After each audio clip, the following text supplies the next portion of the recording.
राधे राधे, जय Shri Krishna. Hello everyone, मेरे channel पर आपका स्वागत है। आज के वीडियो में हम जानेंगे वट सावित्री व्रत के बारे में, बड़ अमावस्या, बड़ की अमावस्या और शनि जयंती के बारे में। बड़ अमावस्या, वट सावित्री व्रत और शनि जयंती इस बार पड़ रहे हैं 19 20 मई मई दिन शुक्रवार को 2023।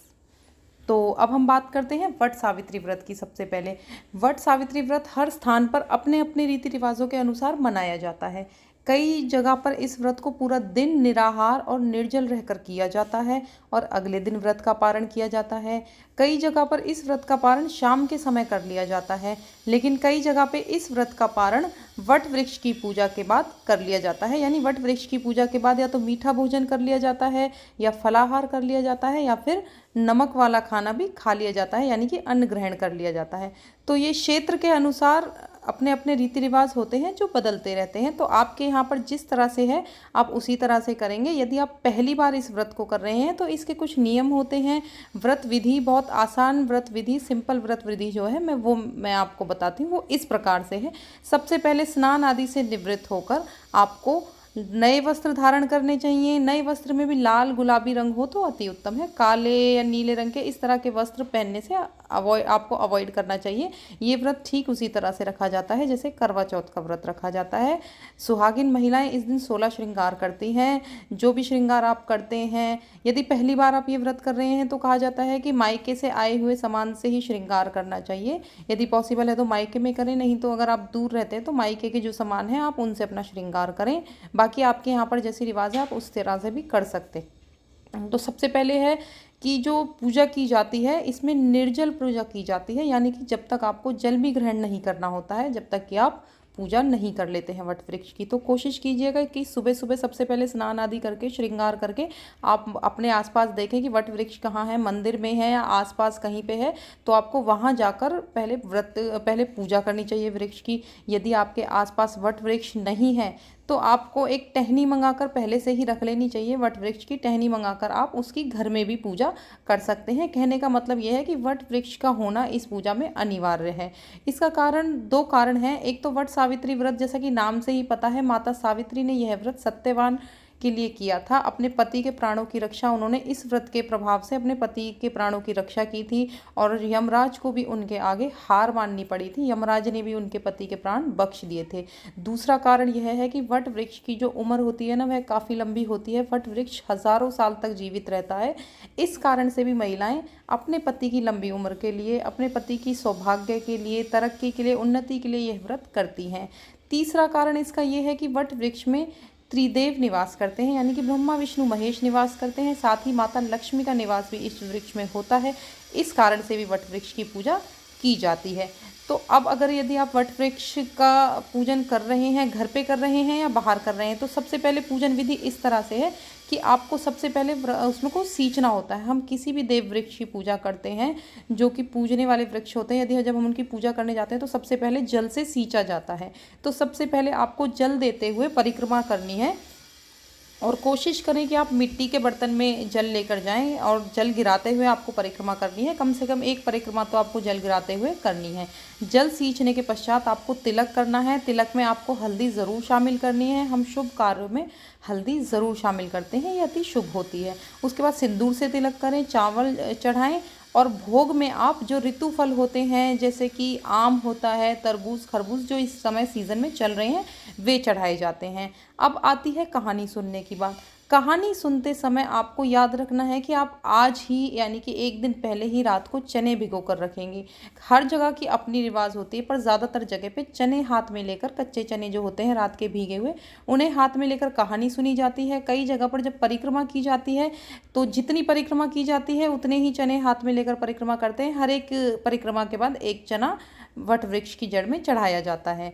तो जैसा आपके यहाँ पर होता हो वैसे, यदि आप पहली बार कर रहे हैं और आपको इतना नहीं पता है तो आप जिस तरह से शुरू करेंगे आपको हर बार उसी तरह से करना होता है। तो चने ले जाना अनिवार्य होता है। चने के साथ साथ आप चाहें तो मीठे पुए ले जा सकते हैं, पूड़ी ले जा सकते हैं, हलवा ले जा सकते हैं। ये पूरी तरह से आप पर डिपेंड करता है कि आप ये व्रत पूरा दिन रखना चाहते हैं या फिर आप वृक्ष की पूजा के पश्चात व्रत को खोल लेना चाहते हैं, व्रत का पारण कर लेना चाहते हैं।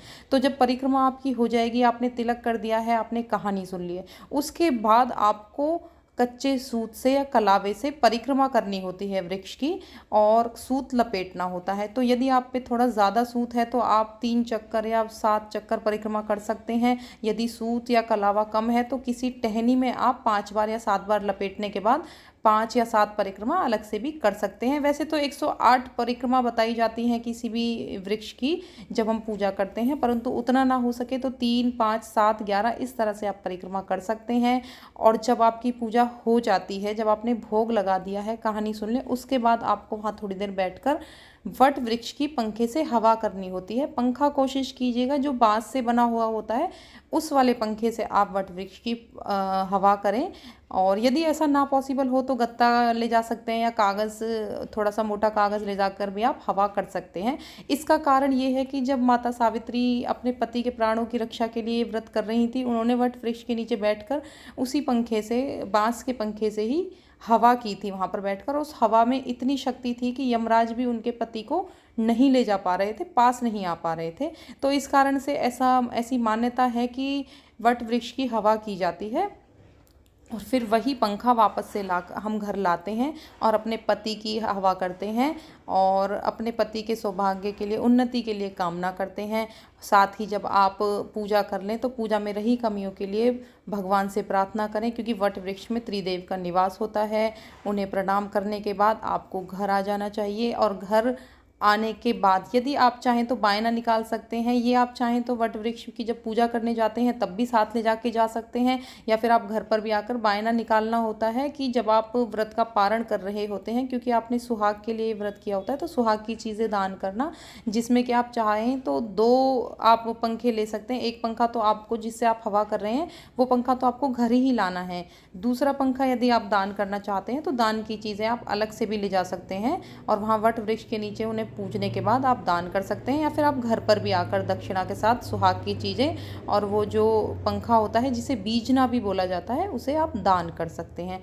तो इस तरह से व्रत किया जाता है। घर पर आने के बाद जब आप वट वृक्ष की पूजा कर लेते हैं, अपने पति की पंखे से हवा कर लेते हैं, उसके बाद आप जल, अन्न, जिस तरह से भी आप व्रत करना चाहते हैं, यदि आप उसी समय व्रत का पारण करना चाहते हैं तो पूजा के बाद आप अन्न ग्रहण कर सकते हैं। अदरवाइज़ अगर आपने फलाहार करना है तो आप जल पीने के बाद फलाहार भी कर सकते हैं और रात को व्रत खोल सकते हैं। परंतु कई स्थानों पर ऐसा होता है कि जब निर्जल रहकर इस व्रत को किया जाता है, पूजन के पश्चात व्रत खोल लिया जाता है। ये पूर्णतः आप पर निर्भर है कि आप किस तरह से व्रत शुरू करना चाहते हैं। तो ये जानकारी हो गई वट सावित्री व्रत की। अब हम बात कर लेते हैं शनि जयंती की। जी हाँ, ज्येष्ठ मास की जो अमावस्या है उस दिन शनि जयंती भी मनाई जाती है, क्योंकि कहा जाता है कि शनि देव का जन्म ज्येष्ठ मास की अमावस्या तिथि के दिन ही हुआ था। तो पीपल वृक्ष की पूजा तो वैसे भी अमावस्या पर की ही जाती है, ये आप जानते हैं। पितरों के निमित्त तर्पण किया जाता है, पीपल वृक्ष की पूजा की जाती है, जल सींचा जाता है पीपल वृक्ष में और शाम के समय तेल का दिया जलाया जाता है। तो यदि आप शनिदेव की पूजा करते हैं तो ये दिन खास है आपके लिए, आप स्पेशल तरीके से पूजा कर सकते हैं, क्योंकि शनि जयंती भी इस दिन है, अमावस्या भी इस दिन है। पितरों के निमित्त खीर भी बनाई जाती है कई घरों में और ब्राह्मण भोज भी कराया जाता है। तो ये जानकारी मैंने आपको दी वट सावित्री व्रत के लिए, अमावस्या के लिए और साथ ही शनि जयंती के लिए। मेरे चैनल पर आपको इसी तरह की जानकारी मिलती है। हमारे व्रत, तीज, त्यौहार हम कैसे सेलिब्रेट करते हैं, कैसे हम व्रत उपवास करते हैं और उनका उद्यापन करते हैं या पारण करते हैं, इस तरह की जानकारी के लिए बने रहिएगा मेरे चैनल पर। तब तक के लिए राधे राधे, जय श्री कृष्ण।